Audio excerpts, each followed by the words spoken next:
Hi guys, welcome back to my channel Lush Foliage. In today's video we are going to be talking something very important related to our plants, and that is adding of nutrients. Just like our human body, we require a diet which consists of healthy fats, protein, carbs, vitamins, fiber, etc. This is something very similar that our plants also need in order to grow very healthy. But of course, they don't need healthy fats in their diet, but there is something called as macro and micronutrients. Both of these are very essential for our plants in order for them to grow very healthy. Now, of course, whatever I will be talking in this video is in a very layman's term, because of course I am not a botanist student or I haven't studied plants, but this is all from the years of experience with gardening. The things that I have been using only organic fertilizers or nutrients to my plants. I don't use any chemicals. But if you remember last time, I had a plant that I had purchased and I had some NPK granules. These are a chemical form of nutrients to the plant. I am not a very big fan of chemicals. My all-time favorite is this black liquid that you see over here. This is basically compost tea that has been derived from the decomposing compost. Whatever liquid is collected, I take it and I use it for all of my plants. Of course, this is in the raw form.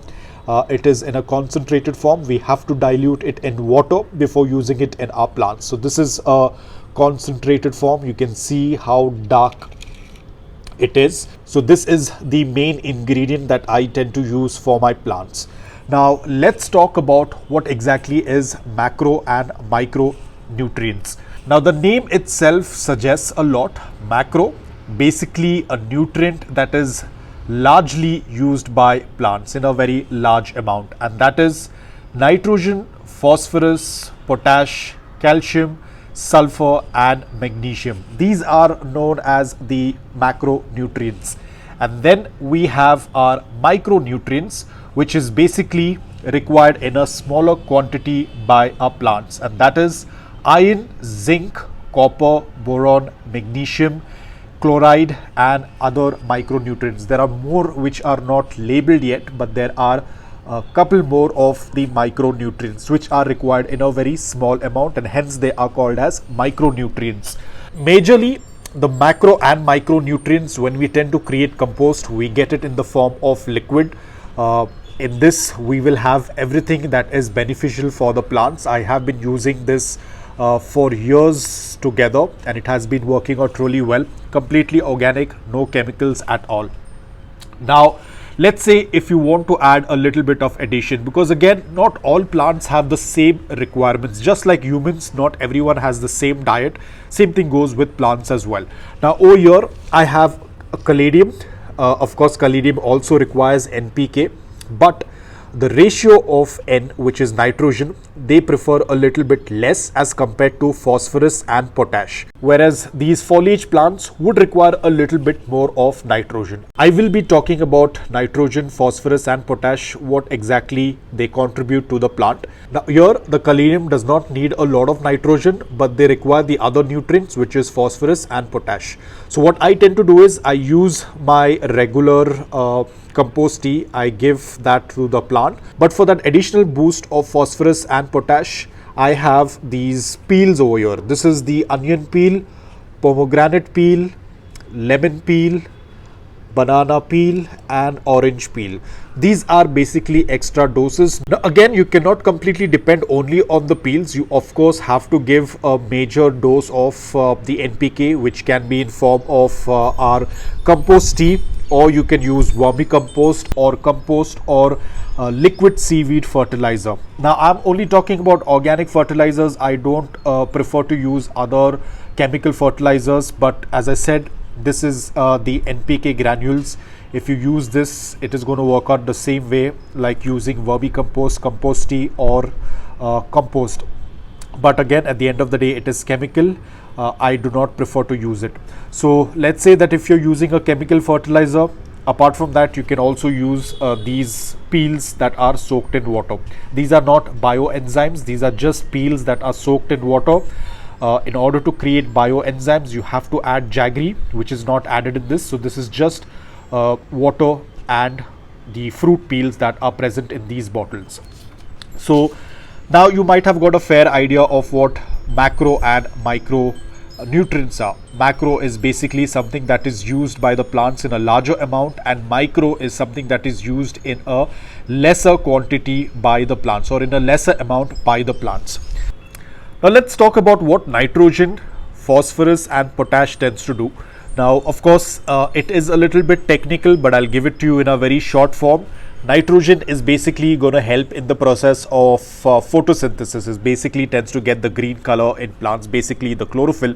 So basically nitrogen helps in the entire process of photosynthesis, whereas phosphorus, it tends to help the plant with a lot of new growth, especially seedlings or young plants. If there is a good amount of phosphorus, it will help the plant grow bigger. It will help the plant put out new leaves. That is what phosphorus contributes towards the plant. Now potash contributes to the movement of water, nutrients and carbohydrates in the plant tissue.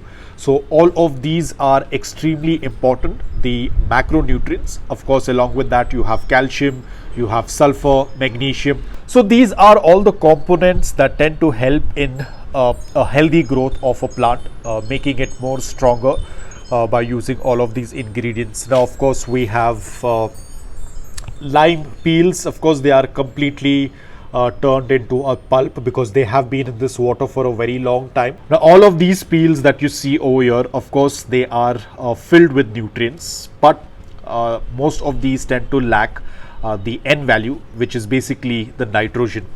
They are high in magnesium, like the banana peels. They are high in calcium. Our lime peels, they are very high in phosphorus and potassium. Again, the same thing with our onion peels. They are also very high in iron, calcium, magnesium. Pomegranate peels are again very high in phosphorus and potassium. So all of these are like these extra doses that you can give to your plant in an interval of 15 to 20 days. But as I said, you cannot completely depend upon them. You have to have the main ingredient of NPK. You need to have another source of nutrients. These are just extra doses, but you would definitely need your compost or compost tea or vermicompost, which is going to be the major nutrient source to your plants. Later on you can add these if you want. Like for my caladiums, I use my compost tea, and then in an interval of 15 to 20 days I also use a little bit of the lime peel water, banana peel water and pomegranate water to give that additional boost of nutrients for my plants. So that was all about it. These are the basic things that you need in order to grow your plants healthy. This is something that I have been using for over the years, and it has been working out really well, be it for foliage plants or be it for flowering plants. They have been working out really well. I have never used any chemical fertilizers. As you can see, I had collected some extra and I've just kept it aside. This is just for video purposes, but I don't think I will be using this in the soil. I'm very happy with the compost tea that I get, which is very, very nutrient. Of course, I have to dilute it in water before using it. I cannot use it in a concentrated form, otherwise the plant roots will get burnt. So this was overall the things that I tend to use for my plants, and it has been working out really well. I have a good amount of flowers, I have a good amount of growth on my foliage plants, and all of them have been doing quite well. Again, you have to check about each plant, because not all plants want a good amount of nutrient soil.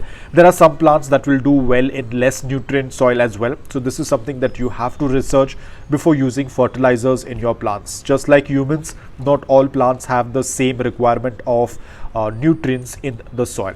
So guys, that's about it. I hope that this video was helpful to you. If it was, please hit the like button. And if you're new to my channel, please consider subscribing to it. Until then, take care, stay safe and keep planting.